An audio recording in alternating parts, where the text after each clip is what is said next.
The ships came out of nowhere, filling the sky like a swarm of dark insects.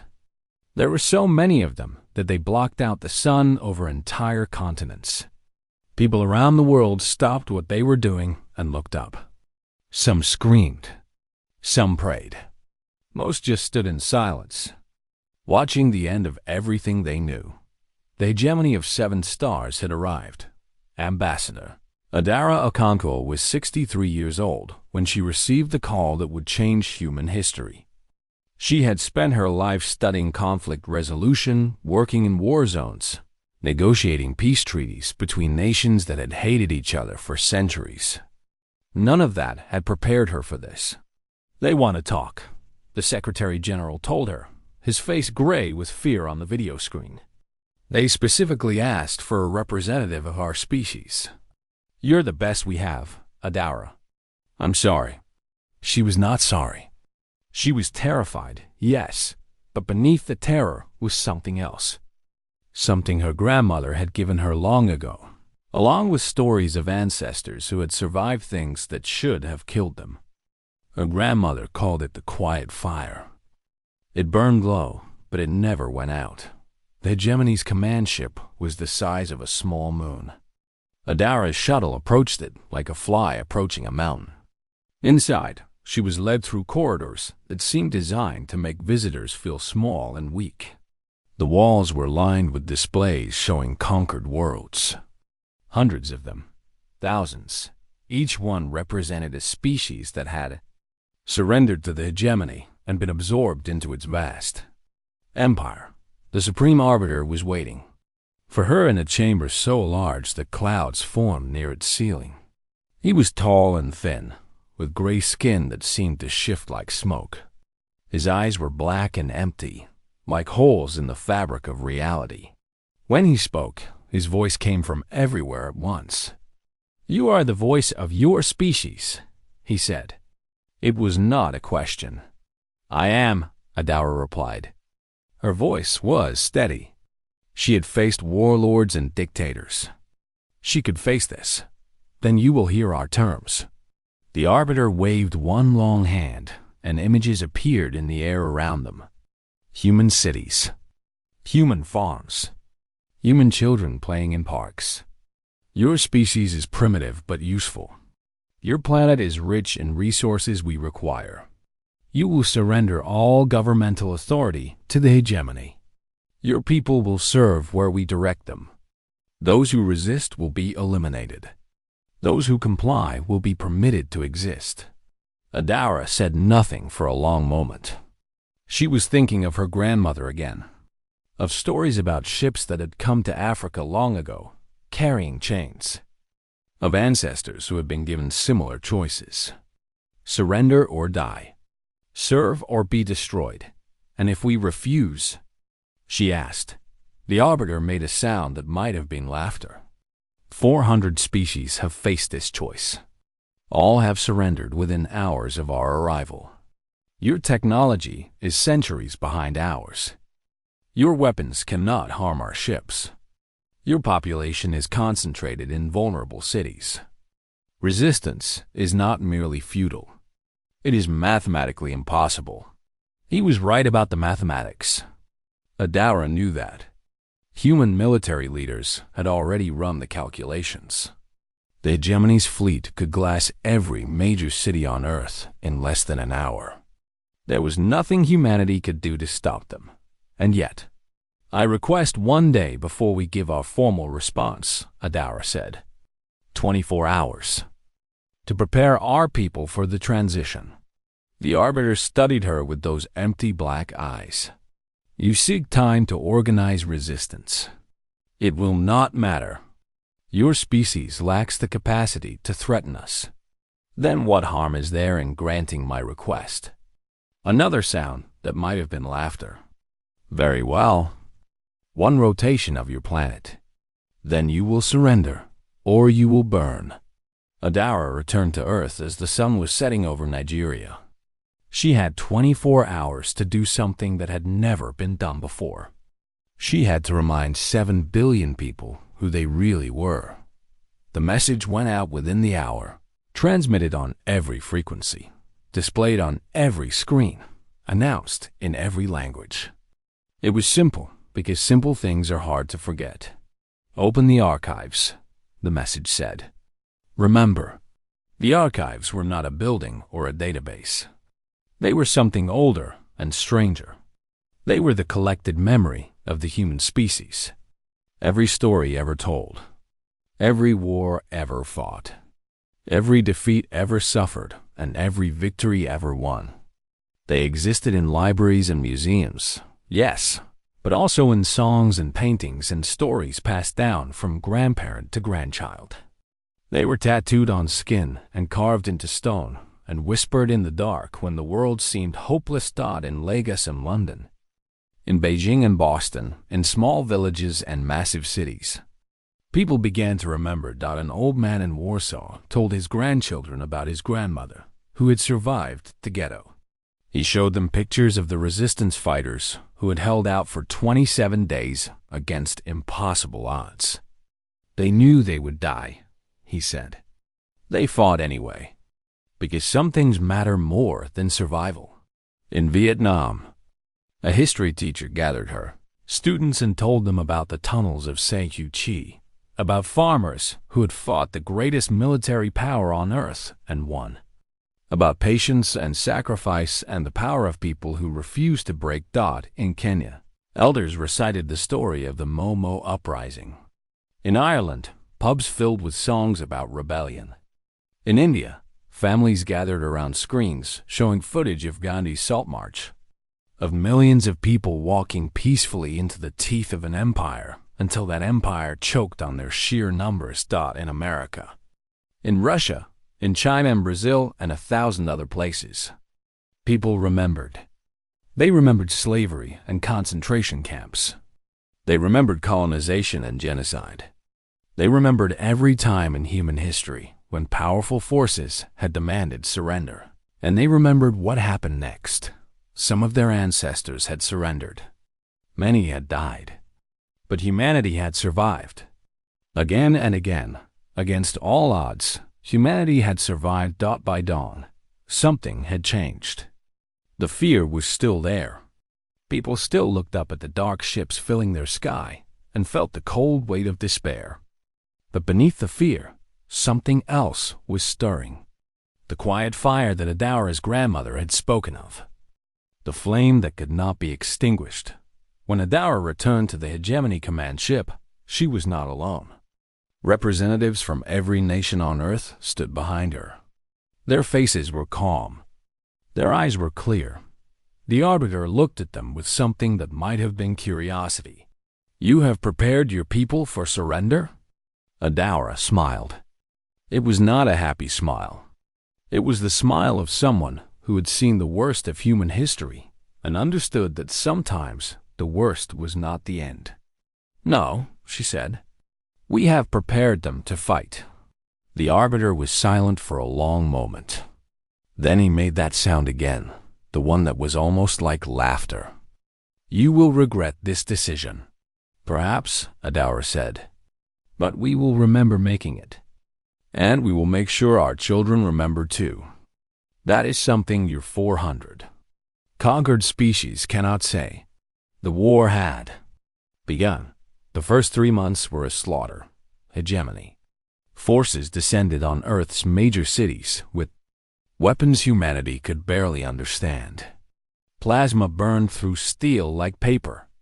Gravity fields crushed tanks and aircraft into twisted metal. Shields that human weapons could not penetrate protected soldiers, who killed with cold efficiency. London fell in 2 days. Beijing held out for a week before the Hegemony grew tired of the resistance and simply glossed the central districts from orbit. New York became a graveyard. Moscow burned. The world's governments surrendered one by one. Formal documents were signed. Human leaders were paraded before cameras to announce the end of resistance. The Hegemony declared victory and began organizing the surviving population for labor. Assignments. They thought the war was over. They were wrong. In the mountains of Afghanistan, A woman named Fatima led her village into caves that had hidden her ancestors from invaders for 1,000 years. The hegemony sent drones to find them. The drones did not return. They sent soldiers. The soldiers walked into ambushes set by people who knew every rock and shadow dot in the jungles of Vietnam. Farmers who still remembered the old ways disappeared into tunnel networks that their grandparents had dug. Hegemony patrols went into those jungles and simply vanished. Their equipment was found days later. Stripped for parts in the cities, resistance took different forms. In Paris, the subway system became an underground network of safe houses and escape routes, just as the catacombs had been during the Nazi occupation. In Buenos Aires, workers who had been assigned to factories began a campaign of subtle sabotage. Machines broke. Shipments were lost. Nothing ever seemed to work quite right. Supreme Arbiter Kethvaron studied the reports with growing frustration. The mathematics still favored the hegemony completely. Human weapons remained ineffective against their shields. Human forces were scattered and poorly equipped. By every measure his analysts used, the occupation should have been complete within weeks. And yet the casualty reports kept growing. They use old methods, his chief tactician reported. Primitive traps. Explosives buried in roads. Attacks from hidden positions followed by immediate retreat. Our sensors cannot track them because they do not use electronic communication. They use messengers, paper notes, hand signals. Surely such methods are inefficient, Kethvaron said. They are, but they are also impossible to intercept. We have captured many of their messages. They are written in code languages that our translators cannot break. Not mathematical codes, cultural ones. References to historical events. Quotations from ancient texts. Their own past is an encryption system we cannot crack. Kethvaron ordered increased surveillance. He sent more troops into the trouble zones. He authorized collective punishment, destroying entire villages when resistance fighters could not be found. None of it worked. In Poland, an old woman watched hegemony soldiers march through her town. She remembered stories her grandmother had told her about different soldiers in different uniforms, making the same demands: surrender, obey, forget who you are. Her grandmother's generation had not forgotten. Neither would she. She organized a network of women who cooked and cleaned for the occupation forces. They smiled and bowed and did as they were told. They also listened. They watched. They passed information to the resistance through recipes that were actually coded messages. In South Africa, men and women who had grown up hearing about apartheid recognized the same patterns in hegemony control. The passes they were required to carry. The restricted zones. The casual cruelty of occupation. They responded with the same tactics their parents had used. Economic disruption. Labor strikes. A constant grinding refusal to cooperate that could not be punished because it could not quite be proven. In Japan, an elderly man taught his grandchildren the story of the 47 Ronin, warriors who had waited years for the perfect moment to strike against an enemy who thought them defeated. Patience, he told them. The enemy believes time is on their side. It is not.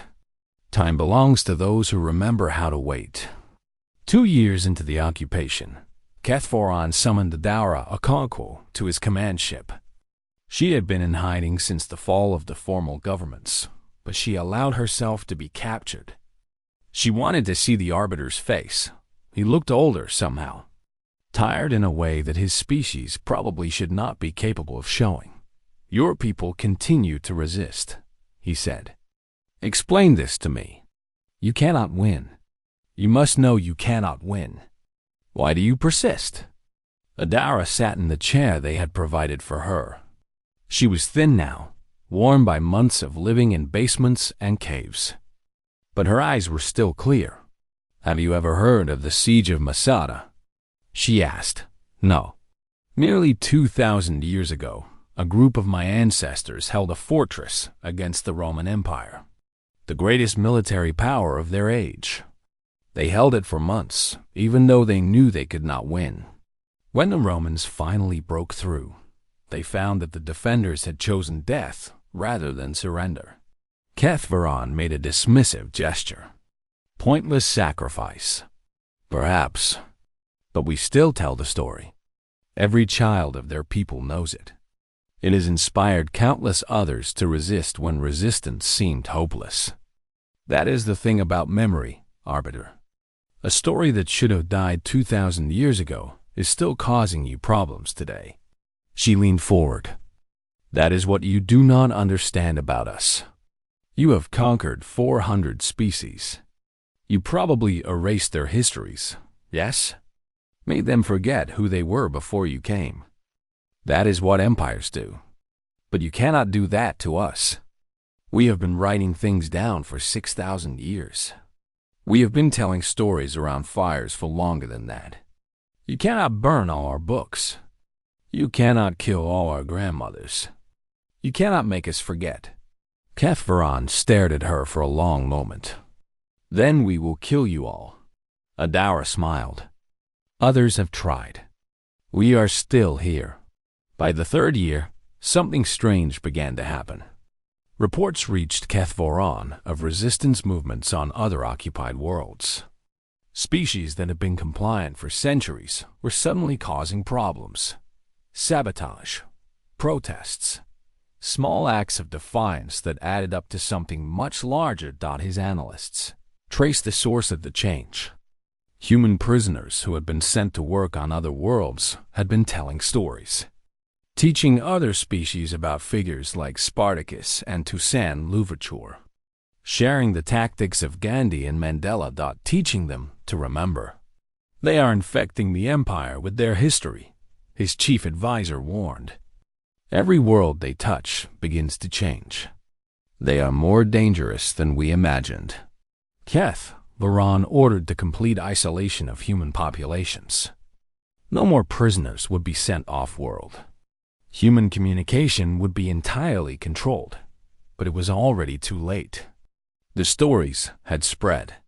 And stories, once told, cannot be untold. 5 years after the invasion, Adara Confil escaped from hegemony custody. She was 70 years old, thin and gray, and walking with a limp from an injury that had never healed properly. None of that mattered. What mattered was what she carried with her. Information. Names and locations of resistance cells across the planet. Codes and communication protocols. And something else, something the hegemony did not even know existed. The archive had continued to grow during the Batoa occupation. In hidden rooms and secret meetings, historians and storytellers had been collecting new stories. The siege of Lagos, the Underground Railroad of Munich, the partisan campaigns of the Brazilian highlands. Every act of resistance, every sacrifice, every small victory was being recorded, passed from person to person in the old ways, memorized, protected. The occupation was becoming part of human history, and human history was a weapon the hegemony could not defeat.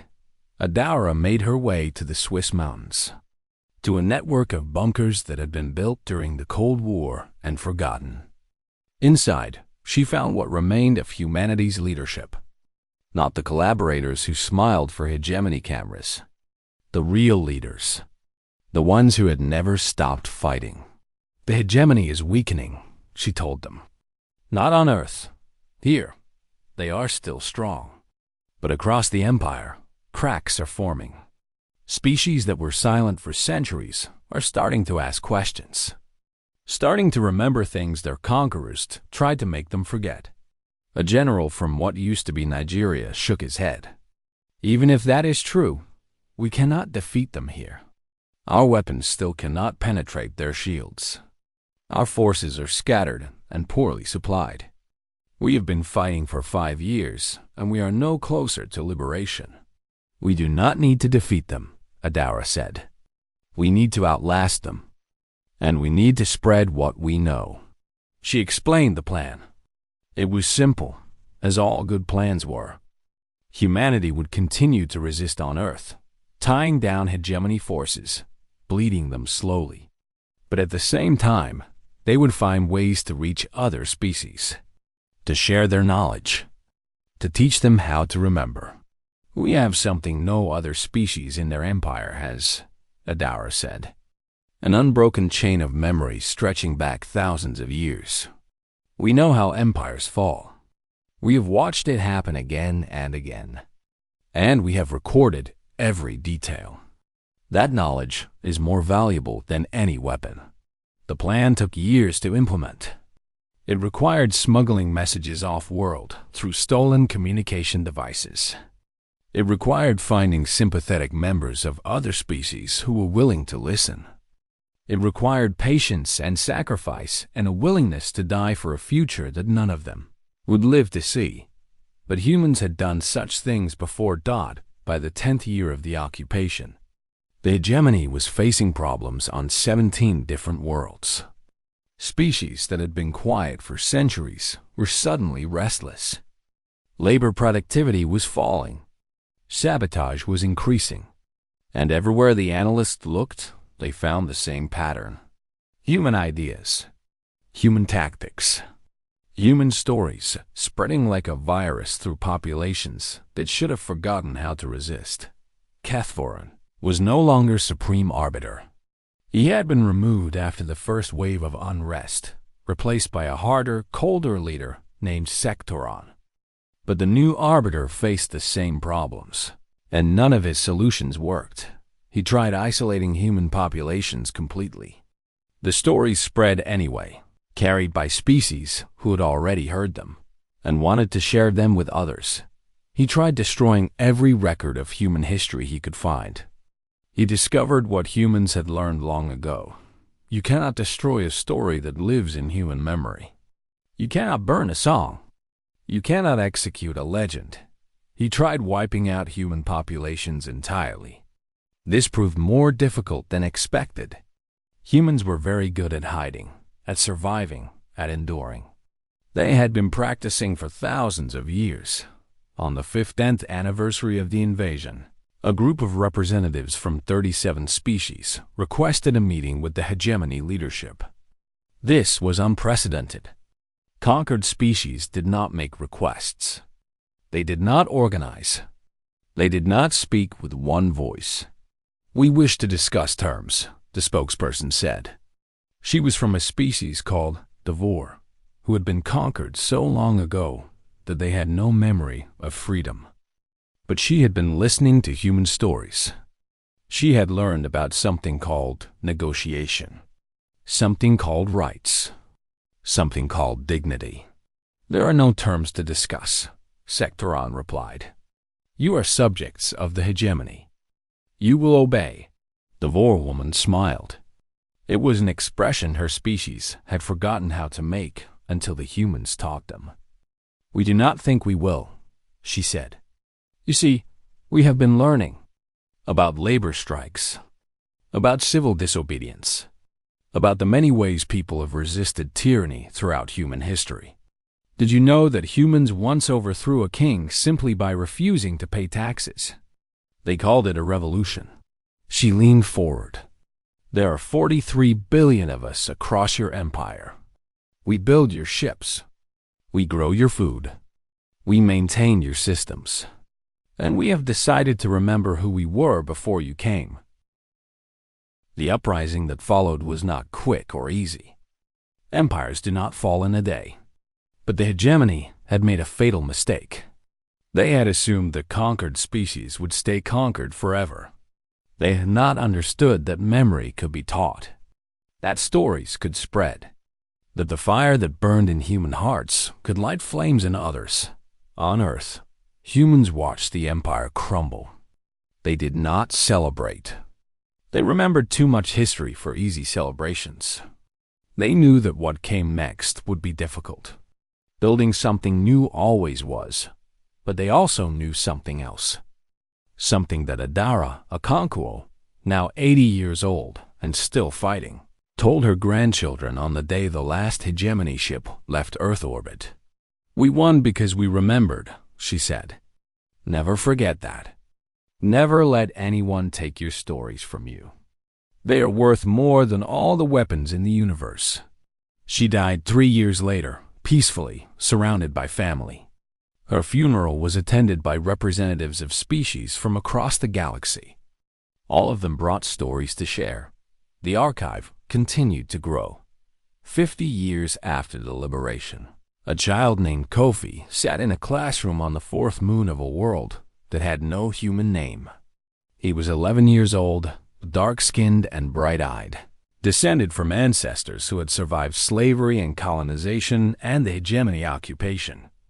He did not know all of their names, but he knew their stories. The teacher was not human. She was Vor, her gray skin marked with patterns that her species had rediscovered after centuries of forgetting. She stood at the front of the room, looking at students from 17 different species. "Today," she said, "we study the fall of empires." Kofi had heard this lesson before in different forms. From his grandmother, who had fought in the resistance. From his father, who had helped rebuild Lagos after the occupation. From countless others who believed that the most important thing any person could do was remember. The hegemony conquered 400 species, the teacher continued. They ruled for 3,000 years. They believed they would rule forever. What happened? A student from a species Kofi did not recognize raised a tentacle. They encountered humans. Yes, but why did that matter? Humans had inferior technology, smaller numbers, no military advantages. What did they have that no one else had? Another student spoke. Memory. They remembered their history. Correct. But it was more than that. The teacher activated a display showing images from Earth's past. Ancient cave paintings, Sumerian tablets, Greek scrolls, medieval manuscripts, modern databases. Humans developed an obsession with recording everything. Every war, every triumph, every failure. They did not hide from their mistakes. They studied them. They built monuments to their worst atrocities so they would never forget. They told stories about their ancestors' suffering so that their children would know what to avoid. The display changed, showing the hegemony's conquered worlds. Gray, silent populations going through the motions of existence without any sense of who they had been before. The hegemony understood something important, the teacher said. A species without memory is a species without resistance. When you forget where you came from, you lose the ability to imagine where you might go. The hegemony erased histories, banned languages, destroyed cultural artifacts. Within a few generations, most species had no memory of freedom.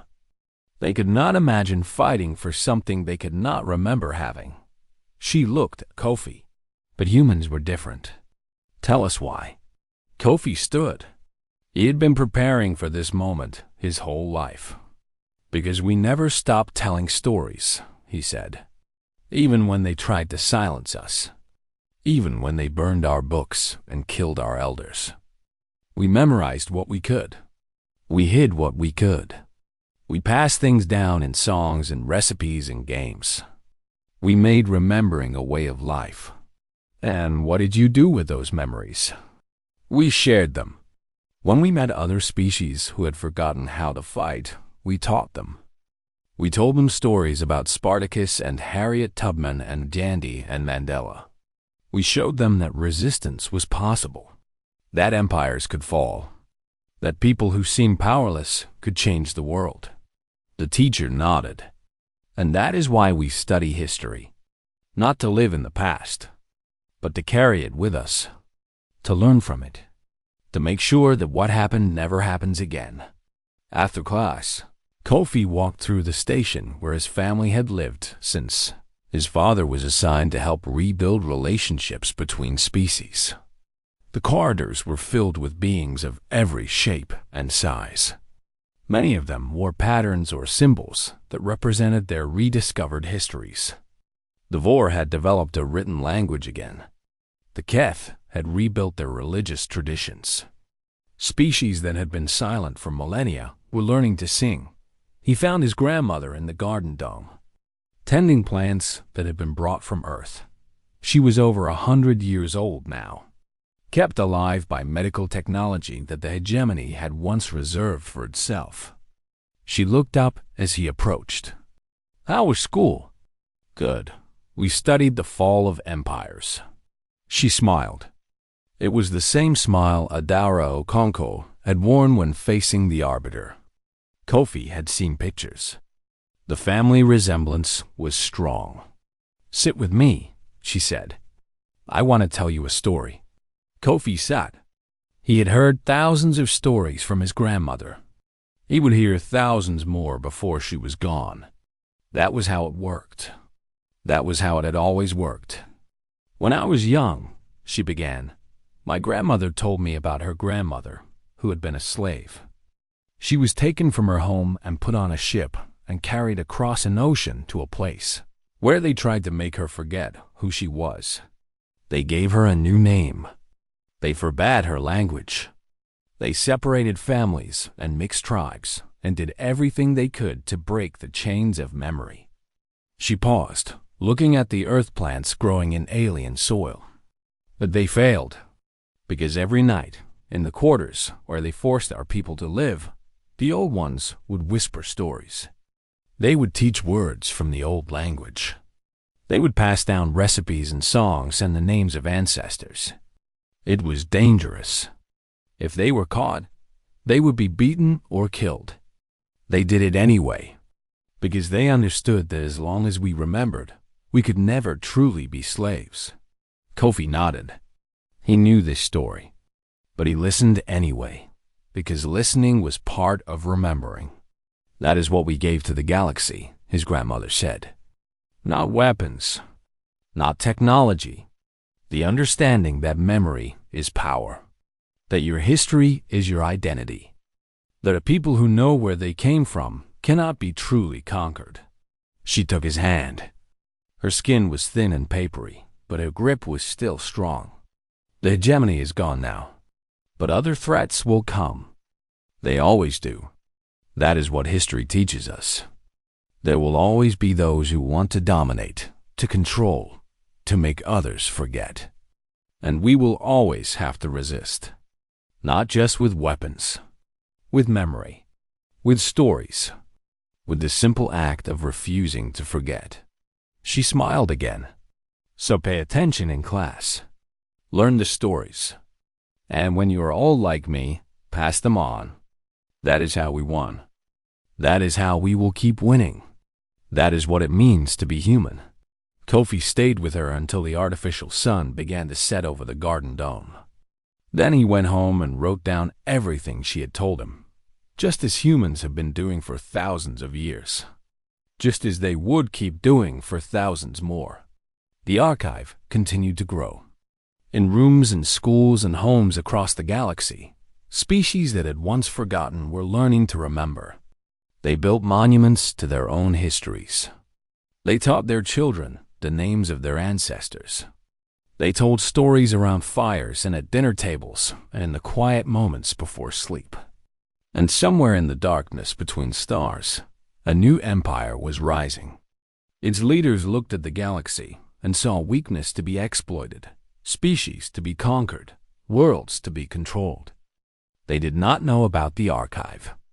They did not understand what memory could do.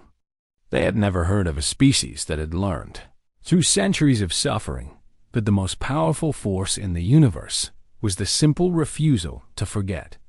They would learn. Humanity would teach them. That was what humans did. They remembered, and they made sure everyone else remembered too.